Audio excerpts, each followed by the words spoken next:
जोहार भील प्रदेश। आदिवासी परिवार के तमाम साथियों का शुक्रिया। भंवर दादा यहाँ पर है, कांति भाई, जगदीश भाई, प्रोफेसर साहब, इन्हीं सब की बदौलत मैं यहां पर खड़ा हूं।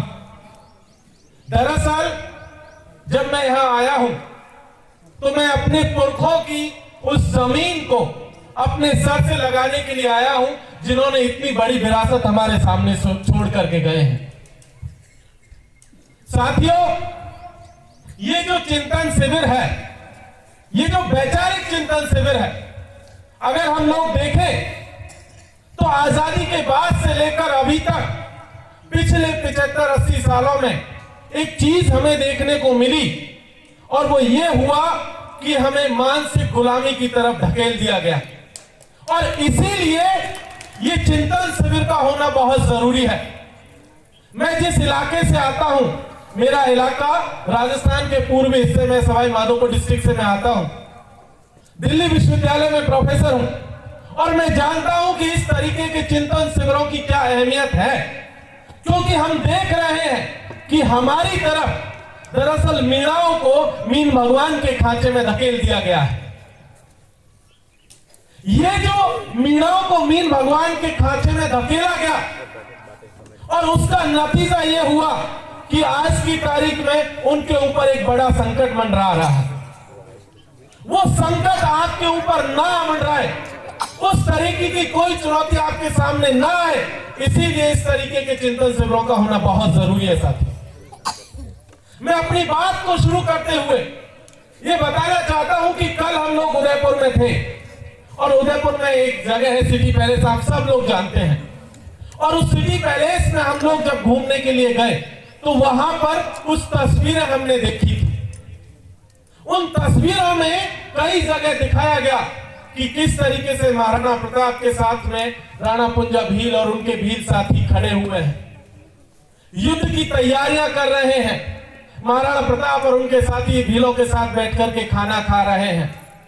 लेकिन जब पिछले दिनों हम लोग पानरवा की धरती पर आए थे राणा पुंजा भील की जयंती के मौके पर, उस समय एक बात हमें सुनाई दे रही थी और उस समय बात ये रही थी कि कुछ लोग थे जो दावा कर रहे थे कि राणा पुंजा भील तो है ही नहीं, वो तो कोई राजपूत है।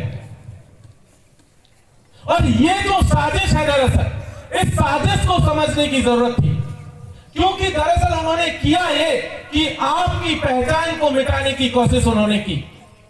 उन्होंने भुलाने की कोशिश की कि वो भील नहीं, वो तो राजपूत थे। लेकिन हमने देखा कि जिस तरीके के सबूत वहां पर मौजूद हैं, वो सबूत ये बताते हैं कि वो आपके समाज से, भील समाज से आते हैं। और इसी तरीके से, इसीलिए इन चिंतन शिविरों का होना बहुत जरूरी है। आज की तारीख में जिस तरीके का हमला हमारे ऊपर है, एक बात हम लोगों को देखने को मिली। अभी 2 दिन पहले किसी साथी ने सोशल मीडिया पर शेयर किया था कि सागवाड़ा के भीतर कोई एक कॉलेज है और उस कॉलेज में पढ़ाने के लिए कुछ टीचर्स की जरूरत थी। और उस सब जरूरतों के लिए विज्ञापन जब निकाला गया तो वहां देखा गया कि किसी भी तरीके का टीएसपी के लिए या आदिवासियों के लिए कोई रिजर्वेशन वहां नहीं रखा गया। अभी रिजर्वेशन की बात यहां जगदीश भाई कर रहे थे, सागवाड़ा टीएसपी के इलाके में आता है, जबकि होना यह चाहिए था कि राज्य सरकार के भी प्रोविजंस के अकॉर्डिंगली जो टीचर्स की रिक्रूटमेंट मांगी गई थी, भर्तियां मांगी गई थी, जो जरूरतें थी, उसमें रिजर्वेशन के जो नियम थे उनका ध्यान में रखना चाहिए था। लेकिन उनकी जो है धज्जियां उड़ा दी गई। ये पहली बार नहीं हो रहा, ये आप देखेंगे तो पता चलेगा कि हर एक जगह पर आदिवासियों के हक और हुकूक को लगातार छीना जा रहा है। इसीलिए इस तरीके के चिंतन शिविरों का होना बहुत जरूरी है। आपकी ताकत को देखते हुए हमने पिछले दिनों देखा था कि राजस्थान सरकार ने एक घोषणा की थी, उन्होंने बांसवाड़ा को संभाग बना दिया था। आप सब लोग जानते हैं ये जो राजनीति चल रही है, ये राजनीति का मकसद क्या है? बांसवाड़ा को संभाग बनाने की बात नहीं हो रही थी। हम लोग बात कर रहे थे कि पूरे इन 4 राज्यों को मिलाकर के, भीलों की पूरी आबादी को मिलाकर के एक भील प्रदेश बनाया जाए। लेकिन वो संभाग बना करके शायद वो सोचते हैं कि हम आपकी मांग को कुचल देंगे, वो शायद ऐसा सोचते हैं। लेकिन यहां से वो बता देने की जरूरत है कि हमारी जो लड़ाई है, हमारे जो हक और हुकूक की जो लड़ाई है, हमारे संवैधानिक हकों की जो लड़ाई है, हमारे जल जंगल जमीन की जो लड़ाई है, उस लड़ाई को जब तक हम जीत नहीं लेते हैं, जब तक हम अपने हक और अधिकारों को ले नहीं लेते हैं, तब तक हम डरने वाले नहीं। एक रिपोर्ट आज मैं पढ़ रहा था, वो रिपोर्ट दरअसल पूरे देश के बारे में थी। आपको याद होगा 2006 में इस देश की संसद ने एक कानून पास किया था और कहा गया था कि इस देश के आदिवासियों को जिन जमीनों पर वो रहते हैं, जिन जमीनों पर वो खेती करते हैं, उन जमीनों का मालिकाना हक दिया जाएगा, मतलब पट्टे दिए जाएंगे। 2006 का वो कानून था और अभी पिछले साल दिसंबर में जो रिपोर्ट आई उसके हिसाब से बताया गया कि इस देश में मात्र लगभग 44 लाख लोगों ने, आदिवासी परिवारों ने अपने दावे क्लेम किए हैं। अभी तक पट्टे के लिए अपना एप्लीकेशन जो है डिस्ट्रिक्ट एडमिनिस्ट्रेशन के पास सबमिट किया है। आप सोच करके देखिए, इस देश में लगभग 12 करोड़ से ज्यादा आदिवासी आबादी है और उनमें से मात्र 44 से 45 लाख लोगों ने अपने दावे फाइल किए और उसमें से भी रिपोर्ट बताती है कि मात्र जो है 22 लाख और 50 हजार के आसपास जो एप्लीकेशंस थे उन पट्टों की स्वीकृति दे दी गई, बाकी सबको रिजेक्ट कर दिया गया। बड़ा हिस्सा अभी भी पेंडिंग में है। आपको एक चीज यहां से बता देना चाहते हैं साथी, इसी के लेकर के 2019 में सुप्रीम कोर्ट का एक वर्डिक्ट है। सुप्रीम कोर्ट ने एक बात कही थी कि जिन आदिवासियों के पास अपनी जमीनों पर पट्टे नहीं है, जिस मकान पर वो रहते हैं, जो झोपड़ी उनकी है, जो घर जहां पर बना हुआ, अगर उसका पट्टा नहीं है तो वो जमीन उसे खाली करनी होंगी। ये 2019 का वर्डिक्ट है और ये यहां पर भी लागू होता है, ये ध्यान रखिए, क्योंकि ये सुप्रीम कोर्ट का वर्डिक्ट है। अगर आपके पास भी आपकी जमीनों का, आपके खेत का, आपके जंगल का पट्टा नहीं है तो ऐसे में सरकार आपको कभी भी जो है बेदखल कर सकती है। और ये चल रहा है। जब भी हम लोग यहाँ पर खड़े हुए, आज से कुछ दिन पहले महाराष्ट्र के भीतर लगभग लाखों किसानों ने, जो खास करके आदिवासी किसान थे, उन्होंने एक मार्च किया था मुंबई तक और उस मार्च के जरिए उन्होंने एक मैसेज देने की कोशिश की थी कि उन आदिवासियों के पास उनकी जमीनों का पट्टा नहीं था, लिहाजा हर साल वन विभाग के अधिकारी आते हैं और उन आदिवासियों से कहते हैं कि ये जमीन आपकी नहीं है, ये वन विभाग की जमीन है, ये आप खाली कर दीजिए। वहां के आदिवासी लगातार एक बात वन विभाग को, वहां की सरकार को कहते हैं कि जब से आपकी ये सरकार आई है ना, उससे पहले से हम इस जमीन पर मौजूद हैं। आपकी सरकार को आए हुए तो अभी कुछ ही बरस हुए हैं, लेकिन हमारे पुरखे तो यहां सदियों से रहते आए हैं और हमने जब अंग्रेजों की नहीं सुनी तो आपकी क्या सुनेंगे। हम अंग्रेजों से भी नहीं डरे थे तो आपसे भी नहीं डरेंगे और हम लड़ेंगे। और यही बात कहते हुए आज की तारीख में महाराष्ट्र का आदिवासी अभी भी सड़क पर खड़ा हुआ, लगभग लाखों लोगों का मार्च अभी पिछले हफ्ते हुआ है।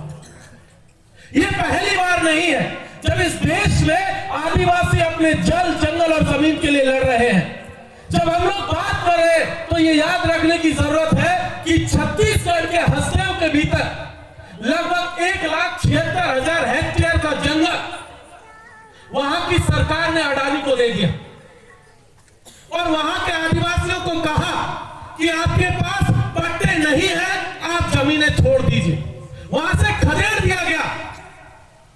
इसी तरीके का एक केस आपने देखा होगा पिछले दिनों मध्य प्रदेश के भीतर आया था, जहां कुछ शेर और चीते, कुछ तेंदुओं को बसाने के लिए कहा गया कि आदिवासियों को कह दिया गया कि आप ये जमीनें खाली करके चले जाइए।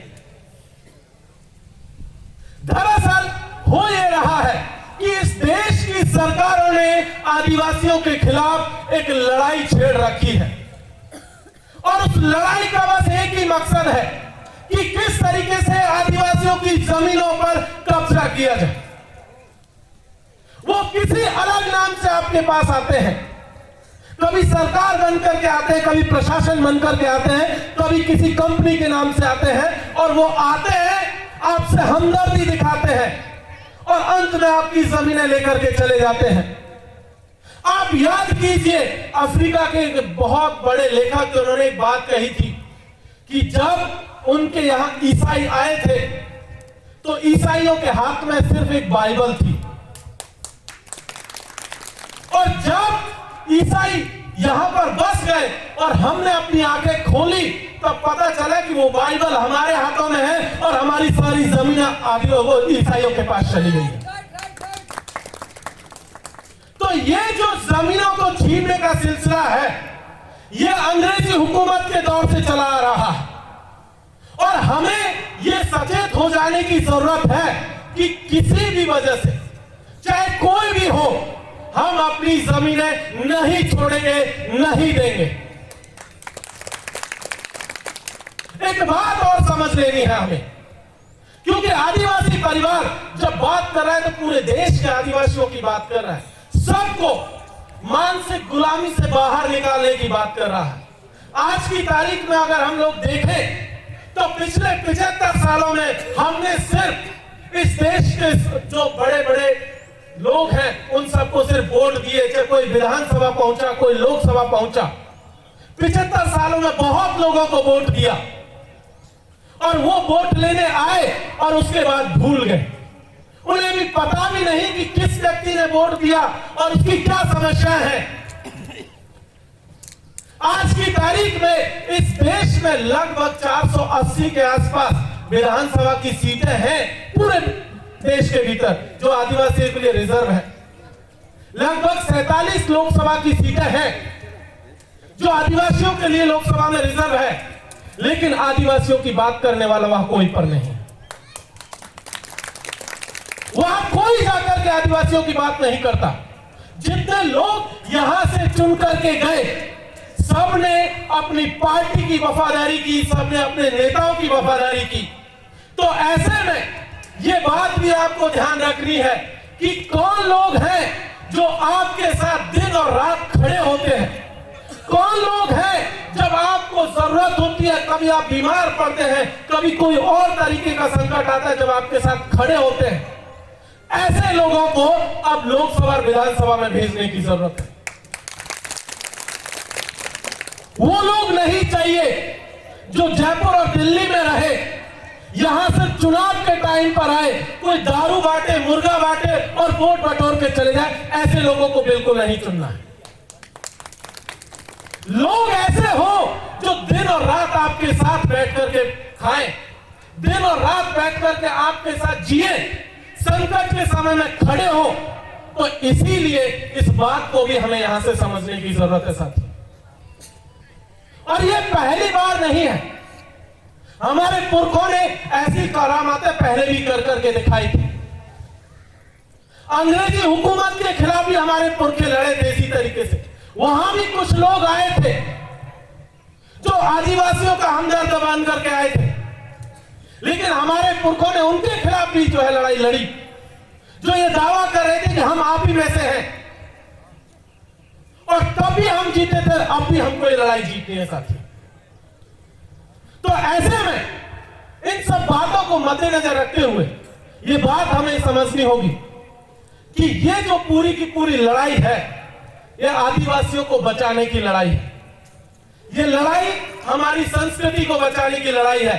ये लड़ाई हमारी पहचान को बचाने की लड़ाई है। ये लड़ाई हमारी भाषा और जो है कल्चर को बचाने की लड़ाई है।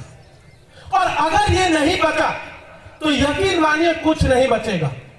आज की तारीख में इस देश में अगर देखेंगे तो एक अलग फिजा, अगर आप देखेंगे उदयपुर के बाहर एक अलग फिजा बह रही है। कुछ दिन पहले एक बाबा उदयपुर में आए हुए थे, वो घोषणा कर रहे थे, वो पर्चियां निकाल करके भविष्य बताते हैं। मध्य प्रदेश में उनके ऊपर एफआईआर होगी, तब से भविष्य बताना मध्य प्रदेश में बंद कर दिया। वो आजकल मध्य प्रदेश में भविष्य नहीं बता रहे। परसों जब यहां उदयपुर में आए थे, यहां भी उनके खिलाफ एक एफआईआर हो गई है। आने वाले दिनों में यहां भी भविष्य नहीं बताएंगे। ये लोग जो भविष्य बताने के नाम पर दरअसल लूटने के लिए आपको आते हैं, वो कभी लाखों में चंदा ले रहे हैं, हर एक प्रोग्राम का चंदा उनको लाखों रुपए जा रहा है। तो उनसे भी बचने की जरूरत है।